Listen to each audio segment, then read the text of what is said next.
Bideo honetan dokumentu batean taula bat nola txertatu ikasiko dugu. Horretarako bi aukera nagusi daude. Lehena, tresna kutxa honetan dagoen ikono honetan klik egitea izango da, eta bertan zenbat zutabe eta zenbat lerro behar ditugun aukeratza. Beti ere, 10 baino txikiago baldin bada. Hori baino handiago baldin bada, aukera gehiago ataleretik egin beharko dugu. Berdina da aukera gehiago botoi honetan sakatu edo taula txertatu taula aukeratza. Taula sortzerakoan taula horri izen bat eman aldiogu, adibidez, ordutegia. Ondoren zenbat zutabe nahi ditugun zehaztuko dugu eta zenbat erranka. Adibidez nik 5x6ko taula bat sortuko dut.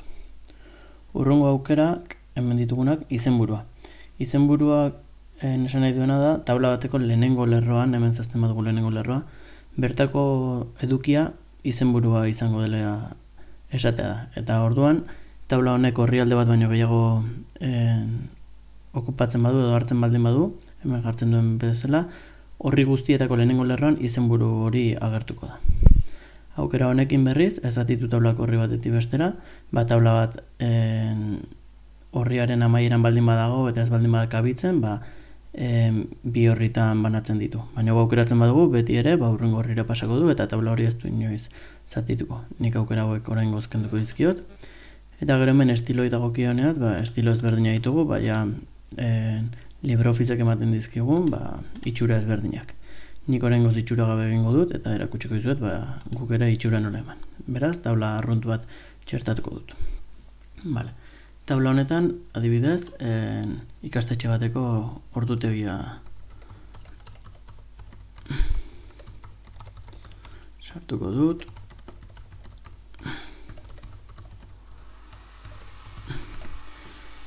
Ikusten duzuen bezala, zutabe ezberdinak aukeratu ditut eta apropos egin dut, baino hemen zutabe bat gehituko diot orduak zehazteko. Hori nola egin dezaket behin taula sortu eta gero, berriro hasi beharrean hemen ditugun aukera hauekin. Adibidez, honek zutabe bat sortzen du kursorea dagoen zutabe baino lehenago. Honekin beranduago. Eta adibidez, ordutegia sartzen hasiko naiz, adibide simple bat egingo dut. Orduak sartzerakoan, imaginatu, konturatuko naiz aztu zaitela errekrearentzako edo jolasgailaiko tarte bat sortza. Orduan lerro bat gehituko dut. Nora lortzen da hori? Hemen, zutabekin egiten genuen bezala, lerroekin ere egin daiteke. Kurtsorea dagoen lerroaren azpian edo gainean. Nik asuntan azpian egingo dut. Markatu, azpian, orduan azpian sortu du. Hemen, imaginatu, jolas garaia sartuko dut. Gero jarraituko dut klase arruntekin.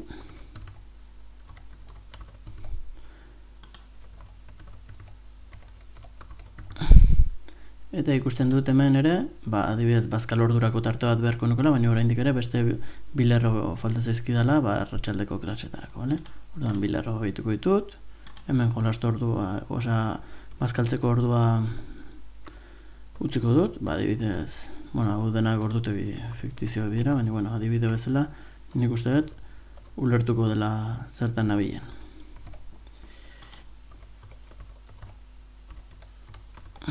Ikusten duzue, beraz, taula sortu dugu eta ikasi dugu ere taula horri zutabe gehiago gehitzen edo lerro gehiago gehitzen hasieratik hasi gabe. Hauek, ikusten duzuen bezala, errenkadak edo zutabe gehitzen dituzte eta hauek kendu egiten dituzte. Badibidez aukeratzen dudan lerroan jartzen banaiz, honek lerro hori kenduko luke, edo zutabea. Ez da zutabe guzti aukeratu behar, baizik eta kursorea dagoen zutabea ezabatuko luke. Honek aldiz, taula osoa ezabatuko luke. Hurrengo bi ikonoak aukeratzeko erabiltzen dira. Hau da, gelaska bat aukeratzeko, ze gelaska beti ere kurtsorea dagoen gelaska. Edo honekin taula osoa. Hemen dagoen hurrengo aukera, orain desabilitatu dago gelaskak ez dagoelako aukeratuta, baina oso garrantzitsua. Adibidez, jolas garaian ez daude ikasgai ezberdinak. Beraz, dena aukeratuko dut, aukeratzeko beti bezala honekin edo bestela xaguarekin arrastratuta. Eta batu gelaska egiten badut, dena gelaska batean bihurtzen da. Orduan, jolas garaia. Berdina egin halko nuke, hemen, bazkal orduarekin aukeratu, eta den elkartu. Bazkaria. Ondokoa zertarako dago, berdina egiteko, baina alderantziz. Adibidez, ni jolas garaia sortu dut, baina gero atzera bota naiz, eta 5 zutabe horiek normal jar nahi dut. Orduan, zutabe hau aukeratuko dut, eta bertan esango diot, batu beharrean zatitu egin dut dela. Zertan zatitu nahi dut? 5 vertikalean zutabetan. Horizontalan jarriko nahi, 2 lerrotan egingo luke, edo 5 lerrotan kasu honetan. Vale? Orduan, vertikalean. Eta ikusten duzu, lehentzagoen bezala jarri gara. Nik, txukun hau gelditzeko, berriro ere, batu galiskak egingo dut. Urrungo lerroak taula bat zatitzen du. Hau da, egiten noan nenean, zatitzeko aukerik uste dut, gero 2 taula da, ezberdin izango dira. Optimizatu tamaina, egokitzeko tamaina, taularen tamaina egokitzeko izango da. Urrungo aukera ere interesgarria da, orain arte beti lerrokatzeko hauek ikasi ditugu. Baina hauek horizontalean lerrokatzeko dira. Hauek aldiz, vertikalean lerrokatzeko. Adibidez, jolas garaio hau zabalagoa jartzen badut, momentu honetan goran idazten du. Gelaska horren goiko zatian. Hau aukeratzen badut, erdian. Eta hau aukeratzen badut, beran. Orduan, 3 aukera hauek eta hemengo 3 aukeratuz, 9 aukera ezberdin ditugu. Goran eta ezkerrean, erdian eta ezkerrean, beran eta ezkerrean, eta beste guztia, bale? Kasu honetan nik, erdian eta erdian jarriko dut. Berdina bazkariarekin. Erdian eta erdian. Urrungo aukera, gelaskari kolorea emateko aukera dago, atzeko planoa.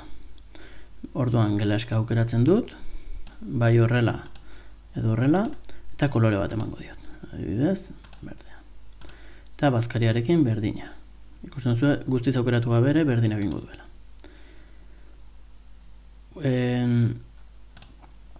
Landuko dugun urrungo aukera, hau da. Honek zer egiten du, ertzak ematen dizkio. Guk hemen marra hauek ikusten ditugu, baina marra horiek ez dira imprimituko. Marra horiek imprimitzeko guk zehaztu behar diogu zeintzuk imprimitu nahi ditugu. Hemen dagoen aukera honekin nola ikusiko litzaken, imprimitzerako garea nola egingo lukeen ikusten da. Eta ikusten duzuen bezala, marrak ez dira agertzen. Vale? Orduan, nik zehaztu behar dut ze marra nahi ditudan. Horretarako, markatu, adibidez, testu guztia aukeratuko dugu, eta hemen ikustetzakegu. Ezkerreko marra nahi dut, eskuineko marra, ezkerre eta eskuina, goran eta beran, 4 aldeak, adibidez aukeratuko duzu ikusteko, eta zen marra jarri ditu. Hauek, 4 hauek. Beste guztiak, oraindik ere, jarri gabe. Normalean, taulak egiteko garaian, edo askotan behintzat, erabiltzen den formula, hau izaten da. Goran, beran, tartean, eta, dauden zati guztia, gelaska guztien, inguru guztiak. Hola bai, hola jartzen badugu ikusiko genuke, dena egongo litzatekeela horrela. Eta adibidez, kasu honetan, goiko gelaska honetan ez badugu ezer nahi, hori aukeratu eta kenduko genioke. Orduan ze gertatuko litzateke, bertan hau ere kendu du, orduan berriro jarriko diot, baina ikusten duzu, hau txukun hau gatuko dela. Orduan aukeratuko dut berriro ere gelaska hau, eta esango diot gelaska honetan ere 4 alboak nahi dituela. Orduan bai marraldetik ondo egongo litzateke. Urrungo aukera, marra horiek ze estiloteko nahi duten. Bikoitza edo normala edo guk aukeratu dezakegu soia izan berrean zenmutateko izatea nahi dugun. Eta baita marra horien kolorea ere. Adibidez, nik aukeratuko dut taula, eta marra horiek ere, adibidez, berde kolorekoak izatea nahi dut. Orduan ikusiko genuke, ordutegiko marra guztiak aldatu direla. Aukera hauekin jarraituz, lehen ez dut aipatu, baina, behin taula sortutakoan agertzen da tresna kutxa hau. Taularik ez badago, aukera guzti hauek ez dira bertan agertuko. Urrungo aukera, kasu honetan ez dut erabiliko, baina, gelaska batean dagoen balorea zenbaki bat baldin bada, adibidez 15 euro jarri nahi badut, 15 eta bote honi sakatuta, berak 15 euro jarriko luke. Berdina portzentaiekin.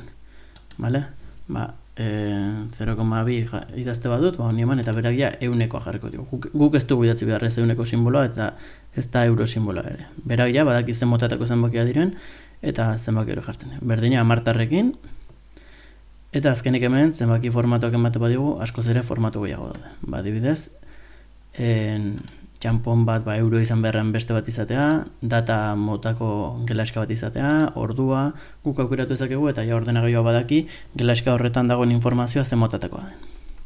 Kasu honetan, nik hauek ezabatuko ditut. Topatzen dugun urrengo aukeretako bat gelaska blokeatzea da. Hau da, astelena, asteartea, asteazkena, osteguna eta ostirala beti horrela izango direnez, blokeatuko ditut eta ordutegi hau beste bati pasatzen badiot, beak bere ikasgaiak egituko ditu, baina hauek aldatzeko aukerarik ez dukiko. Beraz, blokeatu egingo nuke. Eta behin babestuta edo blokeatzen badut, norbait idazten saiatzen bada, mezu bat agertuko zaio.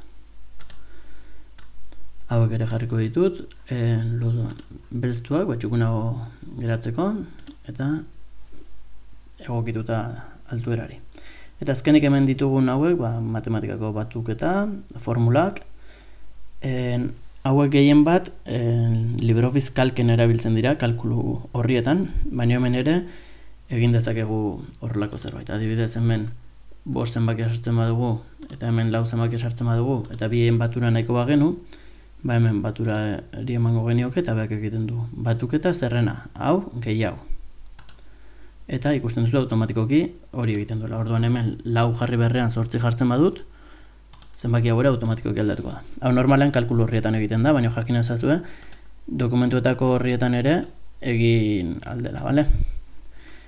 Eta azkenik hemen daukagu taulen propietateak atala. Horrien manezkero, aukera gehiago ditugu, taularekin lotutakoak, baina normalean beste bidetik ere egin daitezkenak. Zutaben zabalerak, ertzailen aipatu dudan bezala, atzeko planoa. Zabalerari dagokionez lehen ez dut aipatu, baina hemen ikusten dituzuen marratxo hauek, zutabe bakoitza non hasten den adierazten du. Orduan nik hau mugitzen badut, finago egingo da, edo zabalagoa. Eta berdina altuerarekin lehen egin dut jolas garaia zabaltzeko, baina adibidez Pascal ordua ere zabaldu nahi badut, ikusten duzue, arrastratza besterik ez dagoela. Normala den bezala, hau zabaltzen badut, zutabe hau zabaltzen badut, beste guztiak ere zabalduko dira. Gelaskak baturekin, mota askotako taulak egin daitezke, baina nik uste hemen azaldutako oinarriekin edo zein taula egiteko gai izango ginela. Besterik gabe, ondo izan.